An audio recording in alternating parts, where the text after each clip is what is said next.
आज हम डिस्कस करेंगे केमिस्ट्री के फेडरल बोर्ड के क्लास 10 के 2019 पास्ट पेपर को। तो सबसे पहले केमिस्ट्री के 10th के हम सेक्शन ए को देख रहे हैं और क्वेश्चन नंबर 1 है circle the correct option A B C D. इनमें से कोई एक करेक्ट ऑप्शन हमने पिक करनी है। तो फर्स्ट हम देख रहे हैं पार्ट इसका, identify the molecule produced when electrical discharges pass through the oxygen in air.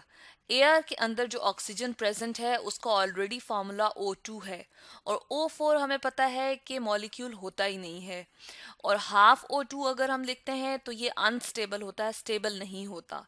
तो पीछे क्या ऑप्शन बची है? बी। तो बी ऑप्शन को हम क्या करते हैं, सर्कल कर लेते हैं।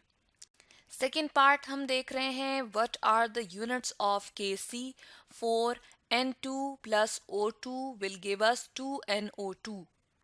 तो इसमें हमने Kc का यूनिट निकालना है।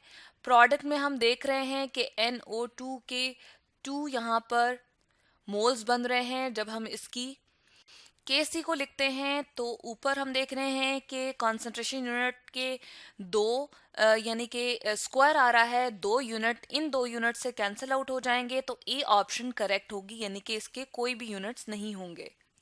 अगला पार्ट देख रहे हैं, what will happen if hydroxyl ion increases.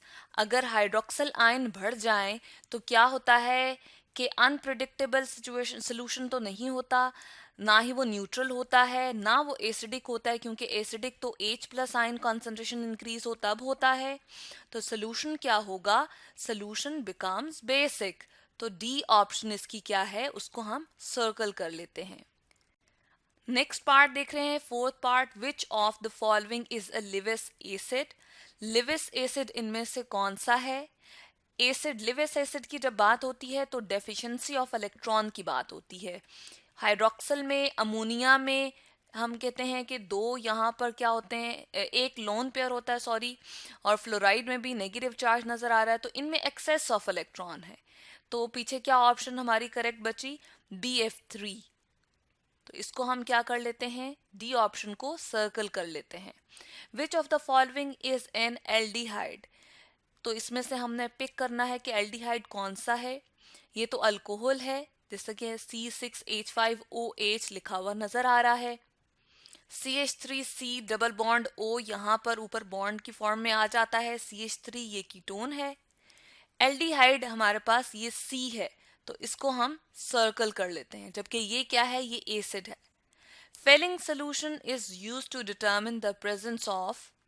Alcohol के लिए भी इसको यूज नहीं किया जाता, सिर्फ कीटोन के लिए भी नहीं यूज किया जाता, फिनोल के लिए भी नहीं यूज किया जाता, तो एल्डिहाइड एंड कीटोन्स के लिए इसको यूज किया जाता है। इस डी ऑप्शन को हम सर्कल कर लेते हैं।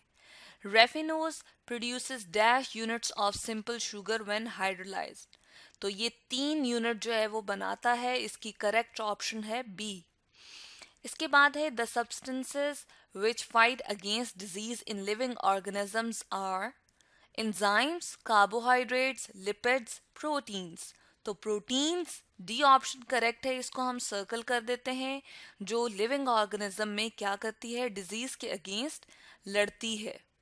नाइन्थ हम देख रहे हैं कि ऑप्शन के क्वेश्चन क्या है, each DNA nucleotide consist of. कौन कौन से यूनिट पे कंसिस्ट कर रहा होता है जी? ये 3 कंपोनेंट्स पे कंसिस्ट कर रहा होता है। एक नाइट्रोजीनियस बेस होता है और एक पेंटोज शुगर का कंपोनेंट होता है और एक जो है फॉस्फेट ग्रुप होता है। तो 3 कंपोनेंट्स पे ईच न्यूक्लियोटाइड कंसिस्ट कर रहा होता है। परमानेंट हार्डनेस को अगर वाटर में से रिमूव करना हो तो सिर्फ कूलिंग नहीं कर सकते, ठंडा करने से कौन सी हार्डनेस रिमूव होगी, सिर्फ बॉयल भी नहीं कर सकते, क्लार्क्स मेथड भी इसके लिए दुरुस्त नहीं है। तो ए ऑप्शन को सर्कल करते हैं, आयन एक्सचेंज मेथड से इसको ठीक किया जाता है। केमिकल फार्मूला ऑफ अमोनियम कार्बोमेट जो कि यूरिया की प्रोडक्शन में इस्तेमाल होता है, तो वो है NH2COONH4। उसके बाद लास्ट हम देख रहे हैं क्वेश्चन है, which of the following process is reduction in nature. जो मेटलर्जी में प्रोसेस नेचर में रिडक्शन के ऊपर बेस करता है वो है स्मेल्टिंग, क्योंकि इसमें बहुत ज़्यादा हीट दी जा रही होती है। तो इस तरह से एमसीक्यूज की राइट ऑप्शन को ए बी सी डी में से हमने सर्कल कर लिया है।